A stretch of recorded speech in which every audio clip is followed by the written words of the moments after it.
नमस्कार विद्यार्थी मित्रांनो, परत एकदा स्वागत आहे तुमचं तुमच्या लाडक्या यूट्यूब चॅनलमध्ये, ज्याचं नाव आहे यशवंत सायन्स क्लासेस.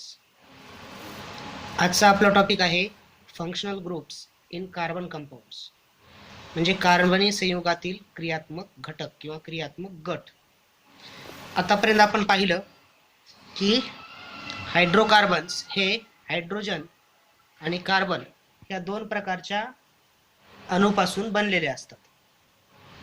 पण कार्बनी संयुग फक्त तेवढ्यापुरती मर्यादित नाहीत, तर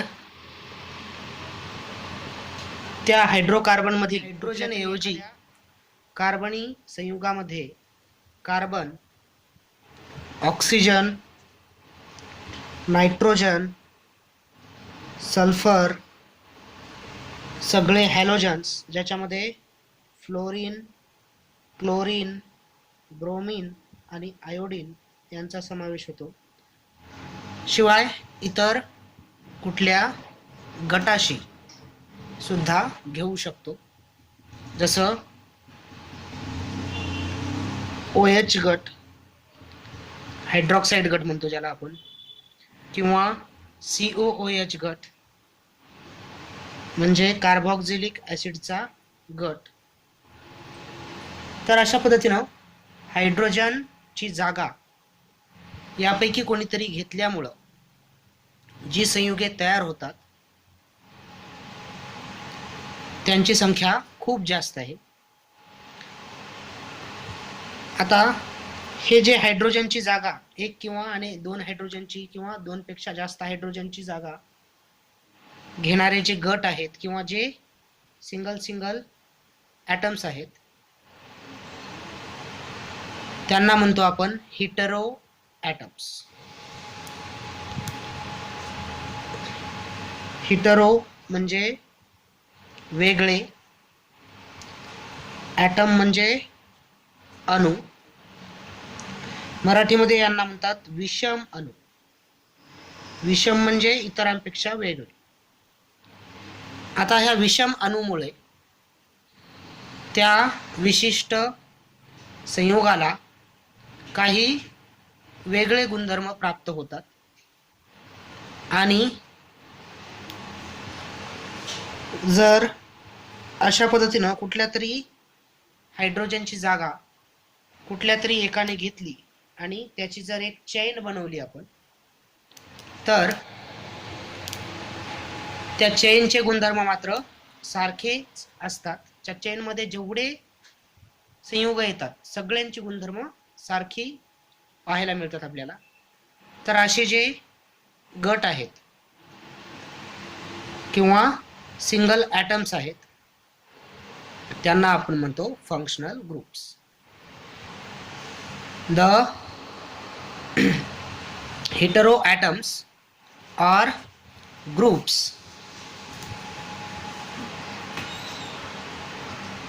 due to which carbon compounds attain some specific characters are called functional groups. तर आता हे फंक्शनल ग्रुप्स नेमके आहेत कोणते किंवा ते जागा कशी घेतात ते आता आपल्याला पाहायचे. उदाहरणामध्ये आपण उदाहरण घेऊ काही मोजक्या हेटेरो ॲटम्सचं किंवा मोजक्या हेटेरो ग्रुप्सचं उदाहरण घेऊन पाहू आपण. त्यामध्ये एक आहे हॅलोजन ग्रुप, हॅलोजन ॲटम, किंवा त्याला हॅलो फंक्शनल ग्रुप असं सुद्धा म्हणतात. हॅलोजन हे 4 आहेत. पिरियडिक टेबलच्या 17व्या गणामध्ये ग्रुप 17 मध्ये आढळणारे फ्लोरीन, क्लोरीन, ब्रोमीन आणि आयोडीन ह्या चौघांना एकत्रितपणे आपण हॅलोजन्स म्हणतो, पण ते X ह्या सिम्बॉलनं दाखवले जातात. आणि जर समजा मूळ हायड्रोकार्बनमधील एखाद्या हायड्रोजनची जागा यापैकी कोणी घेतली तर एक सिरीज तयार होते ज्यांच्यामध्ये काहीतरी विशिष्ट गुणधर्म येतात, म्हणून हॅलोजन एक फंक्शनल ग्रुप म्हणून ओळखला जातो. फॉर एक्झाम्पल, मूळ हायड्रोकार्बन समजा CH4 म्हणजे मिथेन होता. त्यातल्या एका हायड्रोजनची जागा जर हॅलोजननं घेतली, समजा क्लोरीननं घेतली, तर बनेल CH3Cl. याचं नाव आहे क्लोरोमिथेन. हा क्लोरोमिथेन, याचे गुणधर्म त्या क्लोरीनमुळं काहीतरी वेगळे गुणधर्म त्याला मिळालेले असतील. शिवाय ती एक सिरीज बनेल. फॉर एक्झाम्पल, याच्या पुढचा या गटात मोडणारा क्लोरोहायड्रोकार्बन असेल, तो म्हणजे क्लोरोइथेन C2H5Cl. हा मूळ हायड्रोकार्बन म्हणजे C2H6 इथेन पासून बनलेला आहे. इथेन पासून बनलेला आहे म्हणून क्लोरोइथेन. प्रोपेन पासून म्हणजे C3H8 पासून काय बनेल मग? त्यातल्या एका हायड्रोजनची जागा एक क्लोरीन घेईल. अशा पद्धतीनं C3H7 होईल आणि एक क्लोरीन येईल. जसं याचं नाव क्लोरोमिथेन, याचं नाव क्लोरोइथेन, तसं याचं नाव असेल क्लोरोप्रोपेन. तर अशा पद्धतीनं हॅलो ग्रुप असणारे एक सिरीज आपल्याला पाहायला मिळते आणि त्यामुळं यांना आपण फंक्शनल ग्रुप असं म्हणतो. दुसरा फंक्शनल ग्रुप आहे ऑक्सिजन असणाऱ्या संयुगांचा. ऑक्सिजन असणाऱ्या संयुगांचे अनेक फंक्शनल ग्रुप आढळतात. फॉर एक्झाम्पल, हा जो ग्रुप आहे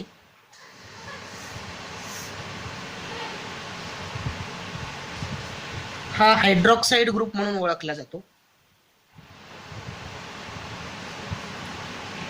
पण कार्बनच्या बाबतीत या ग्रुपला अल्कोहोल ग्रुप म्हणून ओळखले जाते.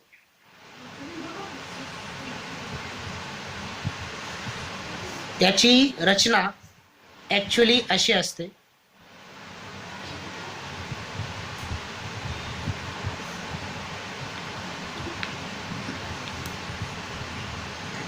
ही याची रचना म्हणजे हा ग्रुप एकत्रितरित्या ऑक्सिजन आणि हायड्रोजन पासून बनलेला आहे. त्यामध्ये हायड्रोजन आणि ऑक्सिजन मध्ये एक सिंगल बॉन्ड आहे आणि ऑक्सिजनची दुसरी व्हॅलेन्सी रिकामी आहे आणि त्यामुळं तो एखाद्या कार्बन अणुसोबत ती दुसरी व्हॅलेन्सी पूर्ण करू शकतो. अशा पद्धतीनं एक सिरीज तयार होईल. CH4 पासून बनेल CH3 आणि एका हायड्रोजनची जागा ह्या OH ग्रुपने घेतली. अशा पद्धतीने बनला CH3OH. याचं नाव मिथिल अल्कोहोल किंवा मिथेनॉल.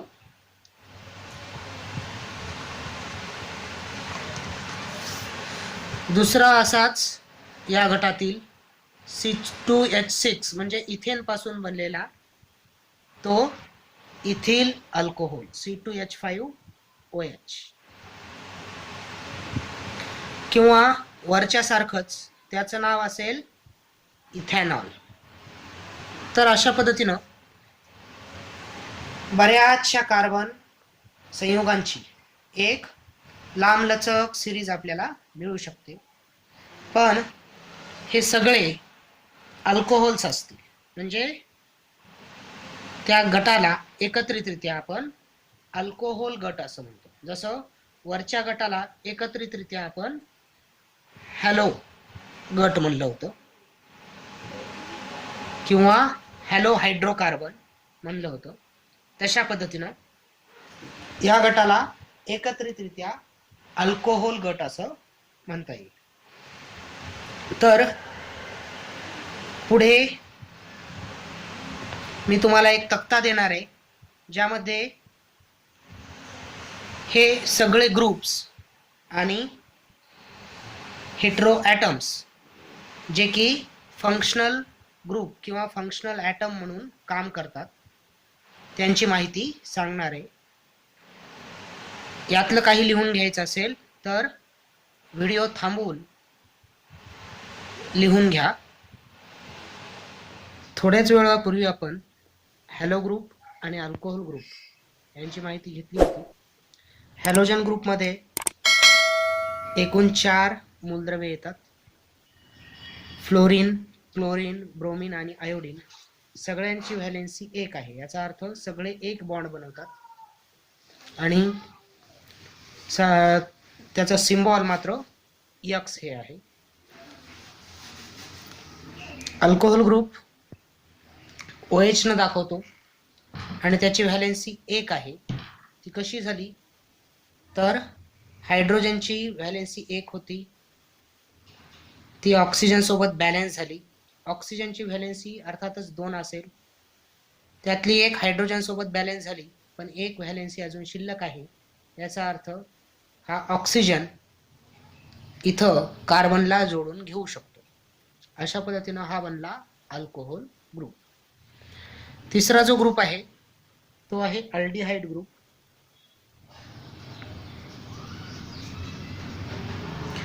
अल्डिहाइड ग्रुप CHO असं लिहितात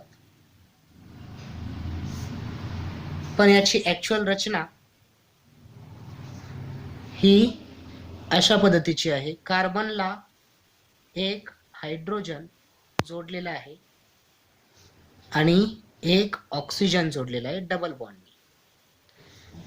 अशा पद्धतीनं ऑक्सिजनची दोन्ही व्हॅलेन्सी इथं पूर्ण झालेले आहेत. कार्बनच्या बाबतीत ऑक्सिजनच्या 2, हायड्रोजन सोबत 1 आणि एक व्हॅलेन्सी अजून शिल्लक आहे. याचा अर्थ हा पूर्ण ग्रुप मिळून एका कार्बन ॲटमला जोडू शकतो आणि एक सिरीज बनवू शकतो जिचं नाव अल्डिहाइड सिरीज. त्यानंतर जो तिसरा ग्रुप आहे तो म्हणजे कीटोन. हा कीटोन CO अशा पद्धतीने लिहिला जातो. डबल बॉन्ड अजून शिल्लक आहेत. याचा अर्थ हा ग्रुप 2 बाजूला 2 कार्बन जोडून घेऊ शकतो. कसा तर हा कार्बन या ऑक्सिजनला डबल बॉन्ड मध्ये बांधलेला आहे. ऑक्सिजनची व्हॅलेन्सी पूर्ण आहे पण कार्बनच्या बाबतीत फक्त 2च व्हॅलेन्सी पूर्ण झालेले आहेत. 2 व्हॅलेन्सी आणखी बाकी आहेत. त्यामुळं इकडं एक आणि इकडं एक अशा पद्धतीनं 2 कार्बनला तो जोडू शकतो आणि कीटोनची सिरीज निर्माण करू शकतो. त्यानंतर आहे कार्बोक्सिलिक ॲसिड ग्रुप.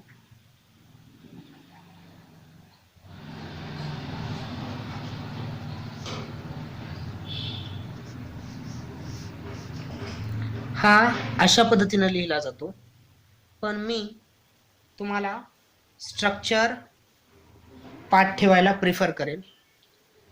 जर तुम्हाला स्ट्रक्चर माहीत राहिलं तर तो ग्रुप एक्झॅक्टली काय आहे, कशा कशापासून बनलेला आहे किंवा त्याची व्हॅलेन्सी किती आहे, म्हणजे ह्या रेषा किती येतील त्याला किंवा तो किती कार्बनला जुडेल हे तुम्ही सहज लक्षात ठेवू शकता. फॉर एक्झाम्पल हा COOH हा ग्रुप अशा पद्धतीने बनलेला आहे. कार्बन एका बाजूला दोन डबल बॉन्डने ऑक्सिजनला बांधलेला आहे आणि दुसऱ्या बाजूला OH ग्रुपनं म्हणजे ऑक्सिजन आणि त्याच्या पलीकडं हायड्रोजन आहे. अशा पद्धतीनं फक्त एकट्या कार्बनची एकच व्हॅलेन्सी आणखी शिल्लक आहे आणि त्यामुळं हा ग्रुप फक्त एका बाजूलाच जोडू शकतो दुसऱ्या कार्बनसोबत. त्यानंतर पुढचा जो ग्रुप आहे तो इथर आहे. इथर ग्रुपमध्ये ऑक्सिजनचा समावेश होतो. आणि हा डबल बॉन्ड आहे. याचा अर्थ याच्या दोन्ही व्हॅलेन्सी अजून शिल्लक आहेत. रचना सुद्धा अशीच असेल, कारण आपल्याला माहित आहे ऑक्सिजनचा ॲटॉमिक नंबर 8 आहे, इलेक्ट्रॉनिक कन्फिगरेशन 2 6. याचा अर्थ त्याला शेवटची कक्षा पूर्ण करण्यासाठी आणखी 2 इलेक्ट्रॉनची गरज आहे आणि त्यामुळं तो 2 कोव्हॅलेंट बॉन्ड बनवू शकतो 2 सेपरेट कार्बन सोबत आणि त्यामुळं त्याची 2 व्हॅलेन्सी अजून शिल्लक आहेत. त्यानंतर पुढचा जो गट आहे तो ईस्टर आहे.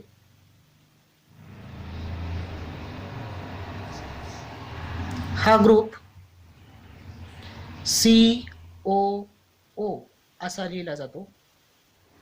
याची मूळ रचना C double bond O single bond दुसरा एक O अशा पद्धतीची असते. जसं की इथं दिसतच आहे, ह्या ऑक्सिजनच्या दोन्ही व्हॅलेन्सी पूर्ण झालेले आहेत, पण ह्या ऑक्सिजनच्या बाबतीत एकच व्हॅलेन्सी पूर्ण झालेली आहे आणि त्यामुळं दुसरी व्हॅलेन्सी पूर्ण करण्यासाठी हा ऑक्सिजन दुसऱ्या बाजूला सुद्धा एक कार्बन जोडून घेतो. ह्या कार्बनच्या बाबतीत त्याच्या 3 व्हॅलेन्सी पूर्ण झालेले आहेत, पण एक व्हॅलेन्सी अजून शिल्लक आहे आणि त्या पद्धतीनं इकडच्या बाजूला एक कार्बनला तो जोडून घेईल आणि दोन बाजूला 2 कार्बन या पूर्ण ग्रुपला मिळून जोडतील. अशा पद्धतीनं हा ईस्टर ग्रुप. त्यानंतर आहे अमाइन ग्रुप.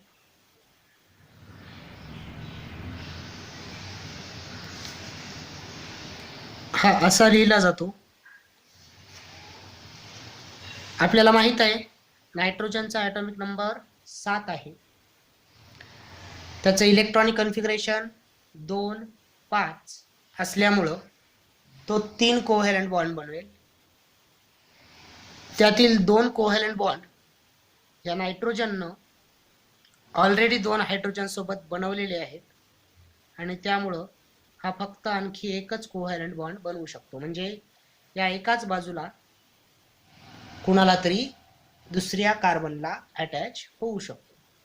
अशा पद्धतीनं हे सर्व ग्रुप्स आहेत जे की तुमच्या सिलेबसमध्ये आहेत यावर्षी.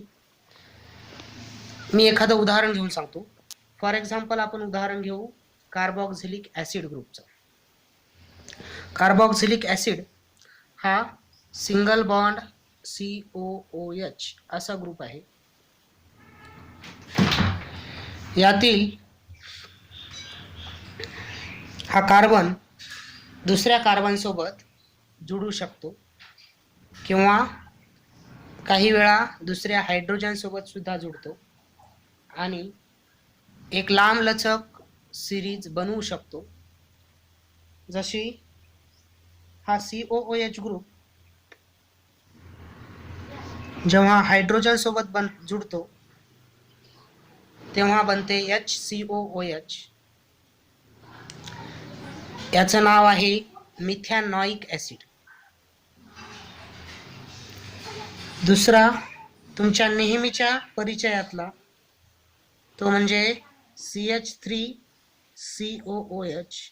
याचं नाव तुम्हाला सांगण्याची आवश्यकता नाही, कारण हा खूप फेमस आहे. तरीही सांगतोय, याचं नाव आहे व्हिनेगार किंवा ॲसेटिक ॲसिड किंवा इथॅनॉइक ॲसिड. हा होता मिथॅनॉइक. मिथॅनॉइक का, तर मिथचा अर्थ एक कार्बन आणि ऑइक ॲसिड म्हणजे कार्बोक्झिलिक ॲसिडचा ग्रुप. याच्यामध्ये एक कार्बन आहे आणि त्यामुळं नाव पडलं मिथॅन.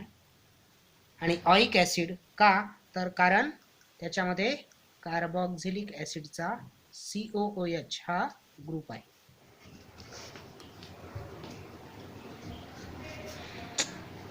हा दुसरा, याचं नाव IUPAC नाव इथेनॉइक ॲसिड, पण याला ॲसिटिक ॲसिड या नावानं जास्त ओळखलं जाते आणि नेहमीच्या जीवनामध्ये हा व्हिनेगार या नावानं ओळखला जातो.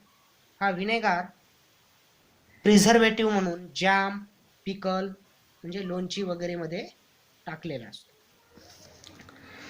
त्यानंतर पुढचा येईल अर्थातच C2H5 आणि एका हायड्रोजनची जागा COOH न घेतली आणि बनला प्रोपॅनॉइक ऍसिड.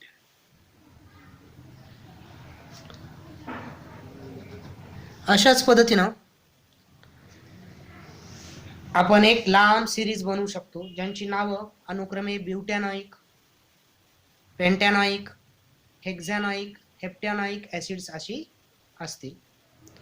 तर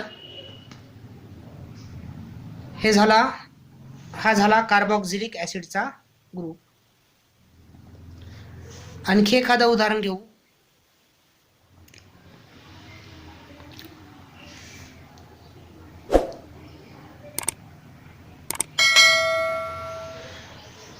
आपण घेऊ 2 व्हॅलेन्सी पूर्ण करणाऱ्या इथर ग्रुपचं उदाहरण.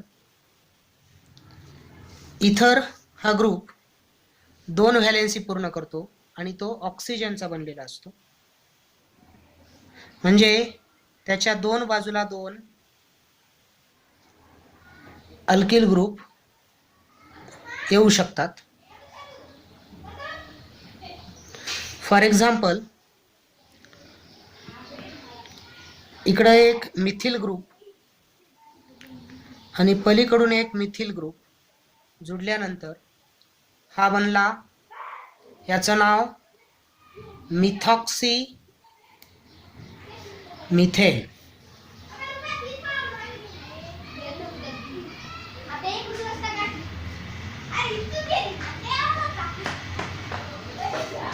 दुसरा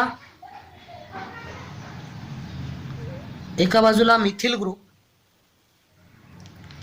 आणि दुसऱ्या बाजूला इथिल ग्रुप, यापासून बनेल मिथॉक्सी इथेन.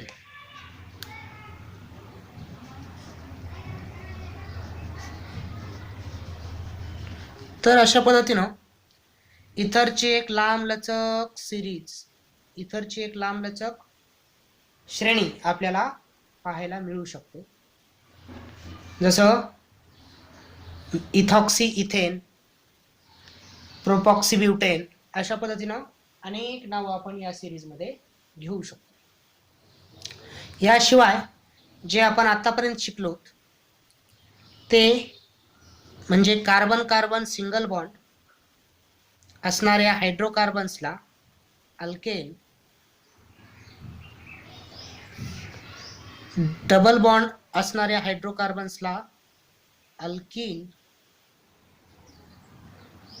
आणि कार्बन कार्बन ट्रिपल बॉन्ड असणाऱ्या हायड्रोकार्बन्सला अल्काइन असे म्हणतो. आणि हे तिघही सिंगल, डबल आणि ट्रिपल बॉन्ड हे तिघही फंक्शनल ग्रुप म्हणून ओळखले जातात. म्हणजे हे सुद्धा एक प्रकारचे फंक्शनल ग्रुप्स आहेत, म्हणजे कार्यात्मक घटक आहेत, ज्यांच्यामुळं ह्या संबंधित सिरीजला वेगवेगळे गुणधर्म प्राप्त झालेले आहेत. तर आजच्यासाठी एवढंच. हा व्हिडिओ आवडला असेल तर लाईक, शेअर आणि कमेंट करा. आणि या व्हिडिओमध्ये जी काही अडचण असेल ती कृपया कमेंट बॉक्समध्ये नक्की पाठवा. शक्य तेवढ्या लवकर मी ती सॉल्व्ह करण्याचा प्रयत्न करेन.